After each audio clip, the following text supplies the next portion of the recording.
Head of the United Nations Office in Nairobi, Her Excellency Zainab Hao Bangura, to share her remarks. You're welcome.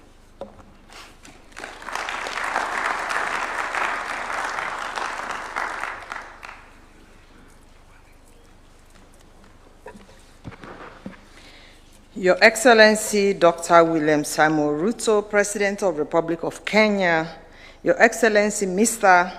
Musalia Mudavadi, Prime Cabinet Secretary and Cabinet Secretary for the Ministry of Foreign and Diaspora Affairs, His Excellencies, Ambassadors and Permanent Representatives of Member States and Governments, Cabinet Secretaries, UN colleagues, distinguished guests, ladies and gentlemen. Permit me to wish you all a very happy, healthy, and prosperous New Year 2026. As the Under-Secretary General and Director General of the United Nations Office at Nairobi, it is a pleasure to be with you as we continue to commemorate the anniversary of the United Nations turning 80 years since its inception, a milestone that invites both reflection and a renewed commitment to multilateralism. UNON, as you all know, is one of only 3 United Nations headquarters offices away from New York, alongside Geneva and Vienna, and remains the only UN headquarters in Africa and the Global South. Initially established to provide services to UNEP and UN habitats, UNON has since expanded its client and service portfolio. Today, UNON provides administrative services locally, regionally, and globally to UNEP, UN Habitat, and the UN Resident Coordinator System, and other offices in 166 countries around the world. UNON stands proudly as the largest United Nations interagency complex in the world, hosting nearly 100 offices of the UN Secretariat, specialized agencies, funds and programs, including regional offices and operations supporting mandates in Somalia, Sudan, peacekeeping, and special political missions in Kenya. This breadth of presence underscores Nairobi's and thus Kenya's central and enduring role in the United Nations system. In line with the Secretary General's management reform and efficiency agenda, UNON also serves as the first and largest common back office hub globally. For the first time, core operational services, including administration, information technology, human resource, logistics, and procurement, have been consolidated across the UN system in Kenya into an integrated one-stop service model, the Kenya Common Back Office. This has strengthened efficiency, reduced duplication, and enhanced service delivery across entities, heeding the call made by you, member states. Excellencies, ladies and gentlemen, allow me to highlight 2 major infrastructure investments approved by the General Assembly at a combined value of nearly $340 million, the largest capital investment undertaken by the UN Secretary General in Africa outside of peacekeeping.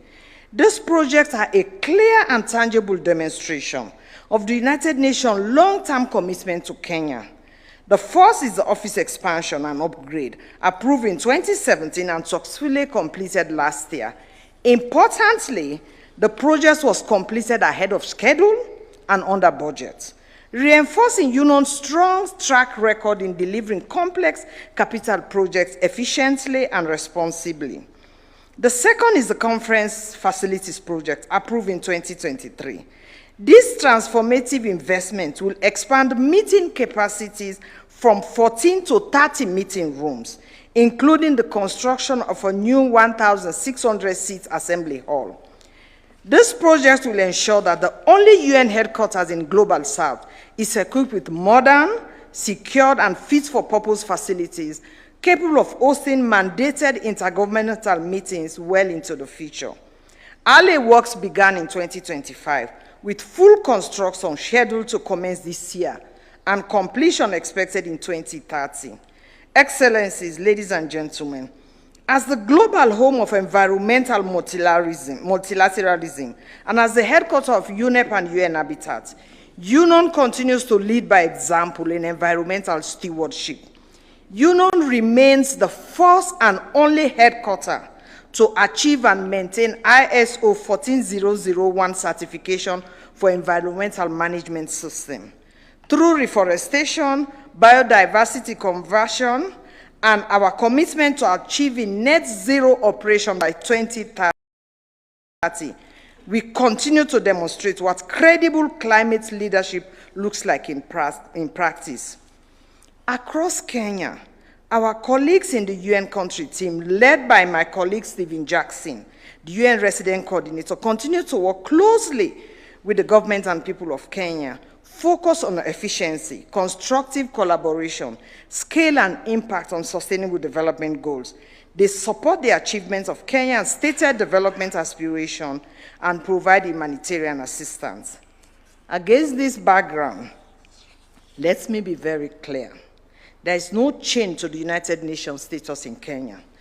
Nairobi's role as a United Nations headquarters and multilateral hub was decided by the UN General Assembly.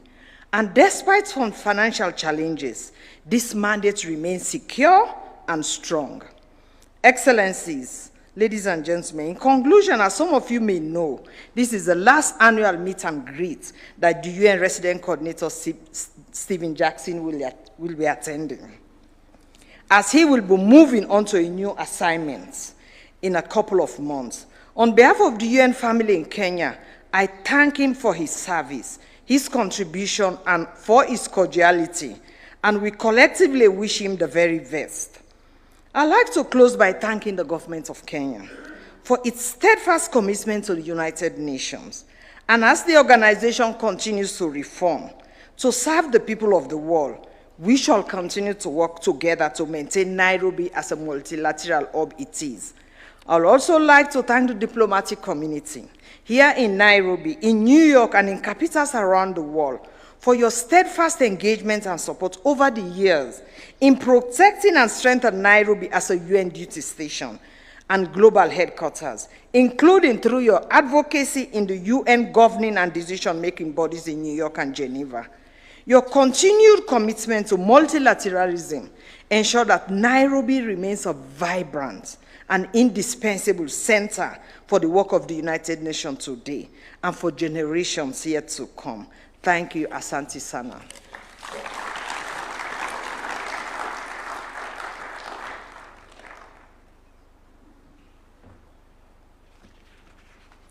Another round of applause for Zainab. And with your permission, Your Excellency, let's also